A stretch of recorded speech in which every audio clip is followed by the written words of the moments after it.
ঘন সবুজ এক জঙ্গলে ছিল একটি জাদুর আপেল গাছ। বছরে মাত্র একবার সেই গাছে ধরত একটি সোনার আপেল। কথিত ছিল যে প্রাণী সত্যিকারের সৎ আর দয়ালু একমাত্র সেই এই আপেলের আশীর্বাদ পায়, কিন্তু লোভীরা পায় শুধু শাস্তি। দেখো দেখো, আজ কত ফল পেয়েছি। চলো কিছু ফল বুড়ো কচ্ছপ কাকার জন্য রেখে আসি, উনি তো একা থাকেন। অন্যকে সাহায্য করতে পারলে মনটা খুব ভালো লাগে। দূরে দাঁড়িয়ে সব দেখছিল শিয়াল।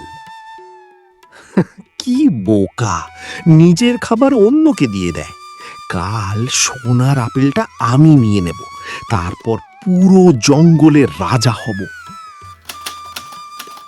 পরদিন ভোরে সূর্যের প্রথম আলো পড়তেই গাছে ঝলমল করে উঠল সোনার আপেল।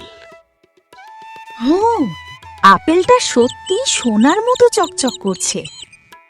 শিয়াল ধীরে ধীরে এগিয়ে যেতে লাগলো। এবার কেউ আমাকে আটকাতে পারবে না। সে লাফিয়ে আপেলটি ছিঁড়ে নিল। চারদিকে সোনালি আলো ছড়িয়ে পড়ল। শিয়ালের শরীর কাঁপতে শুরু করলো। এ কি হলো? আমার সাথে এটা কি হচ্ছে? সে যতই আপেল আঁকড়ে ধরতে লাগলো, আপেলটি ততই ভারী হয়ে গেল। শেষে আর ধরে রাখতে না পেরে মাটিতে ফেলে দিল। ঠিক তখনই আপেলটি গড়িয়ে গিয়ে থামল খরগোশের সামনে। আমি তো এটা নিতে চাই না।